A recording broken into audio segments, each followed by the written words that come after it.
बाद मुलाहजा में मैं फ़ज़ल इमाम मलिक दुष्यंत का शेर एक बार फिर दोहरा रहा हूँ कि कहाँ तो तय था चिराग़ां हर एक घर के लिए, कहाँ चिराग मयस्सर नहीं शहर के लिए। दरअसल ये शेर केंद्र की सरकार के कामकाज करने के तरीके पर बहुत ही मौजू और एकदम फिट बैठता है। तय तो ये था किया गया था और होना तो ये था कि प्रवासी मज़दूरों को जल्द से जल्द उनके घरों को वापस भेजा जाए, क्योंकि वो जहाँ फंसे हुए हैं, बेतरह परेशान हैं, भूख से परेशान हैं, अपनों से न मिल पाने की वजह से परेशान हैं, घरों में बंद एक परेशानी के आलम में वो कई कई तरह की मुसीबतों को झेल रहे हैं। जाहिर है कि घर जाने की बेचैनी और ललक उन्हें सड़कों पर ले आ रही है, पटरियों पर ले जा रही है।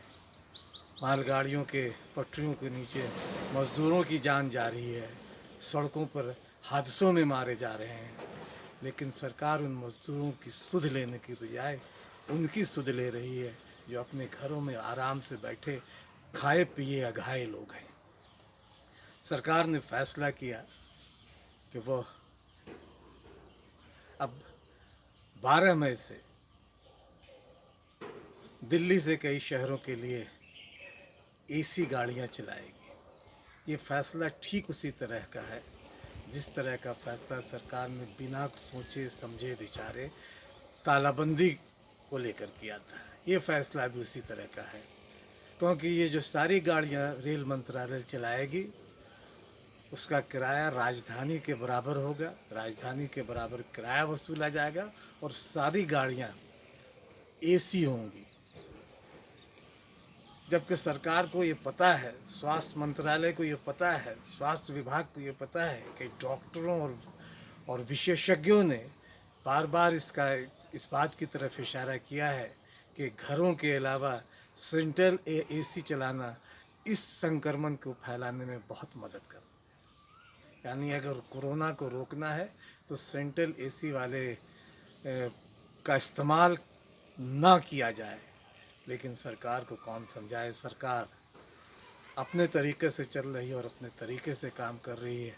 अब उसने देश के कई शहरों के लिए रेलगाड़ियां चलाने का फ़ैसला लिया है, लेकिन मज़दूरों की हालत जस की तस है। हालांकि रेलवे अगर चाहता, क्योंकि सारी ट्रेनें, सारी जो गाड़ियां हैं, सारे डब्बे हैं, रेलों के कोचेज़ हैं, वो सब यार्ड में खड़े हुए हैं। और अगर भारतीय रेलवे की बात की जाए तो उसकी क्षमता एक दिन में करीब 19,000 रेलगाड़ियां चलाने की है।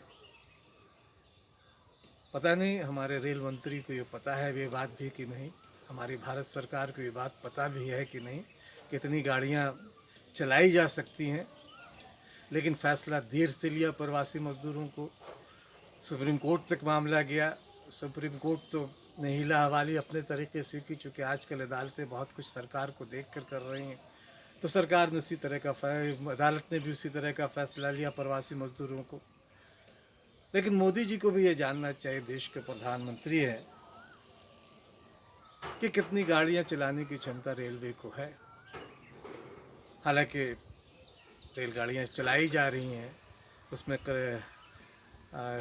जिस रेलगाड़ी की क्षमता करीब 2200-2300 के आसपास है, उसमें अभी 1200 श्रमिकों को उनके राज्यों में भेजा जा रहा है। किराए को लेकर अभी बहुत सारी तरह की पसोपेश बाकी है। लेकिन अगर इन मज़दूरों की परेशानियों को समझा गया होता और सचमुच सरकार ने बहुत गंभीरता से इन पे काम किया होता, क्योंकि जिस तरह से यार्ड में रेलगाड़ियाँ खड़ी है, कोचेस खड़े हैं, रेलगाड़ियाँ खड़ी हैं, हालांकि सही है कि उनके मेंटेनेंस पे खर्चा हो रहा है, कर्मचारियों पे खर्च हो रहा है, लेकिन गाड़ियाँ खड़ी है, उन पे कोई खर्च नहीं हो रहा है। और डीज़ल की जो कीमत सरकार को मिल रही है वो लगभग ना के बराबर है। तो उन डीज़लों से सरकार को वो ट्रेनों को चलाया जाता। और अगर नीयत ठीक होती और नीयत बेहतर नीयत से काम किया गया होता तो 2 दिन में अगर 2 बार गाड़ियाँ आई गई होती तो अब तक करीब 4.5 करोड़ मज़दूरों को उनके उनके राज्यों में भेज दिया जाता गया होता, लेकिन ऐसा नहीं हुआ। दरअसल सरकार की नीयत ही ठीक नहीं है। सरकार 20,000 करोड़ का खर्च करके नई संसद तो बना सकती है, अपने दोस्तों के, अपने कॉरपोरेट घराने के मित्रों का लाखों करोड़ों रुपए राइट ऑफ तो कर सकती है, लेकिन मज़दूरों को लाने ले जाने के लिए जो ट्रेनें खड़ी हुई हैं यार्डों में, उस पर किसी तरह का खर्च नहीं करना चाहती उन मज़दूरों पर जिन्होंने इस देश के निर्माण में बड़ी भूमिका निभाई है। इतना ही नहीं, सरकार ने भी करीब 8,500 करोड़ 8.50 करोड़ रुपया प्रधानमंत्री, राष्ट्रपति और उपराष्ट्रपति के हवाई जहाज़ की खरीदारी में सरकार ने किया है। और उसके अलावा राजस्थान और गुजरात सरकार के मुख्यमंत्रियों ने भी करीब 200 करोड़ रुपए खर्च कर अपने लिए हवाई जहाज़ खरीदे हैं। इन सब पे खर्च हो रहा है, लेकिन मज़दूरों को उनके घरों तक वापस पहुंचाने के लिए खर्च नहीं किया जा रहा है, उनके खाने का इंतज़ाम नहीं किया जा रहा। बहुत सारी परेशानियां हैं। हम तमाम लोग देख रहे हैं किस तरह से औरंगाबाद में मालगाड़ी के नीचे आके मज़दूर कुचले गए, मारे गए, रोटियां बिखरी पड़ी थी, कुछ नोट भी बिखरे पड़े थे, कुछ खाने बिखरे पड़े थे। वो विचलित करने वाली तस्वीर है। पैर में, जैसे मैंने कहा कि पैर में पानी की बोतल बांध कर चलते हुए उस मज़दूर की पीड़ा को कौन समझेगा? उस मज़दूर की पीड़ा को कौन समझेगा जिसका बच्चा बुखार से मर जाता है और उस बच्चे का झूला लेकर अपने घर को लौटता है। तो बहुत सारी बातें हैं, उन पे कोई ध्यान नहीं दे रहा है। और सांसद, विधायक जो जनप्रतिनिधि हैं, वो अपनी वेतन में, अपने भत्तों में करोड़ों रुपए का इजाफा करवा लेते हैं, लेकिन मज़दूरों की सुध कोई नहीं लेता। मज़दूरों की बात किस चैनल पे डिबेट हो रहा है? किसी ने बताया कि मज़दूरों की परेशानियों पे किसी चैनल ने डिबेट किया हो? बताएं मुझे, किस चैनल ने उन मज़दूरों की पीड़ा पे लेके घंटों घंटों बहस की हो? अपने को देशभक्त चैनल कहने वालों ने उन मज़दूरों की पीड़ा को दिखाने में कंजूसी की है, कोताही की है, क्योंकि उनके जो एजेंडा पे वो काम नहीं कर पा रहे थे, सरकार के एजेंडा पर। सरकार के एजेंडा पे मज़दूर है नहीं, और चैनल वही कर रहे हैं आजकल अधिकांश जो सरकार चाह रही है। तो सवाल ये है कि चैनलों ने क्यों नहीं दिखाया मज़दूरों की पीड़ा, मज़दूरों का दर्द, मज़दूरों का वो हौसला जो लगातार लंबी सड़कों को उन हौसलों से नाप रहे हैं, उसे दिखाने में क्यों कोताही की? रेलगाड़ियाँ चलाई जा रही हैं, किन के लिए? जो खाए पिए घाय लोग हैं, उनके लिए। अगर हवाई से सेवा शुरू की जाती तो ज़्यादा बेहतर होता, क्योंकि राजधानी में सफ़र करने वाले कोई मज़दूर नहीं होंगे। एसी में सफ़र करने वाले कोई मज़दूर, कोई मध्य वर्गीय भी शायद ही अभी आज उनकी हालत ऐसी हो कि वो किसी एसी बॉगी में सफ़र कर अपने अपने घरों को जा सके। उनके लिए हवाई जहाज़ चलाए जा सकते थे, लेकिन चैनलों ने भी इसे नहीं दिखा। चैनलों की अगर बात करें तो पहले लॉकडाउन में तबलीगी जमात उनके चैनलों पे छाए रहे, हिंदू मुसलमान होता रहा,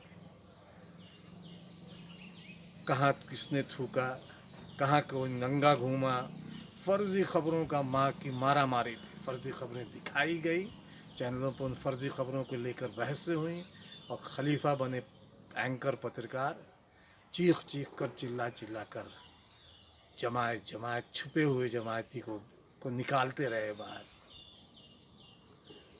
और दूसरा लॉकडाउन हुआ, दूसरे तालाबंदी घरबंदी के बाद पालघर का मामला आ गया। पालघर में साधुओं की हत्या पर पत्रकारों का हिंदुत्व उबाल पे आया। इंसान मारे गए इस पे बात नहीं हुई, लेकिन साधुओं की मौत पे जिस तरह से माहौल बनाया गया एक नफरत का, वह अपने आप में बड़े सवाल करा। और अब जब तीसरी घरबंदी चल रही है, तब चैनलों पे पाकिस्तान दिखाया जा रहा है, इमरान खान दिखाया जा रहा है। और अपने घर की बात तो कर ही नहीं रहे हैं, अपने घर की पीड़ा दिखा नहीं रहे, अपने मजदूरों की पीड़ा नहीं दिखा रहे हैं। 40-50 करोड़ मजदूर जो हैं वो किस तरह से दिन गुजार रहे हैं। उस मध्य वर्गीय परिवार का जो रोज़ नौकरी करता था, उन 14 करोड़ लोगों की जिनकी नौकरियां चली गई, उनकी पीड़ा नहीं दिखा रहे हैं। तो पाकिस्तान ऑक्युपाइड कश्मीर को लेके, पाकिस्तान के कब्ज़े वाले कश्मीर को लेके नरेंद्र मोदी का क्या योजना है, क्या प्लान है, इस पे बहस हो रही है। इमरान खान क्या कर रहे हैं पाकिस्तान में, इस पे बहस हो रही है। गिलगिट वगैरह नहीं, उल जलूल तरीके से के सवालात, अपने घर के छोड़ के दूसरे की चिंता हम दुबले हुए जा रहे हैं। वहाँ से के कुछ यहाँ के कुछ रिटायर फौजियों को और वहाँ के कुछ रिटायर रक्षा विशेषज्ञों को बुलाकर मुर्गा लड़ाया जा रहा है। चैनलों का यही काम हो गया है। मज़दूरों की पीड़ा को देखने की उन्हें फुर्सत नहीं है। पता नहीं अब 17 मई के बाद फिर उनके एजेंडे पे क्या होगा, लेकिन सवाल तो उनसे भी पूछे जाएंगे कि जब वक्त सामने खड़ा उनसे पूछ रहा था तो वो वक्त से आंखें चुरा रहे थे। और मज़दूरों और उन मज़दूरों पे की पीड़ा को चैनलों पे बयान करने के बजाय अपने स्टूडियो में मुर्गा लड़ाने में मशगूल थे। मज़दूरों का क्या है, वो तो घर कुछ पहुँचे हैं, कुछ घर पहुँचने की बेताबी है, कुछ रास्ते में है, कुछ कहीं किसी पुल के नीचे, किसी पेड़ के नीचे अभी भी सफ़र में आराम कर रहे हैं। और गुलजार के शब्दों में कहें तो शहर भर में मज़दूर जैसे दर बदर कोई न था, जिसने सबका घर बनाया उसका कोई घर न था। तो मज़दूरों की पीड़ा तो बस यही है कि उन्होंने तो देश का निर्माण किया, लेकिन उनके लिए कोई सरकार नहीं सोच रही है, न केंद्र की सरकार न राज्य सरकारें। क्या आपको ये सवाल वाजिब नहीं लगता कि मज़दूरों के बारे में बातें की जाए? अगर बातें की जाए तो इसे लाइक, सब्सक्राइब और शेयर ज़रूर करें।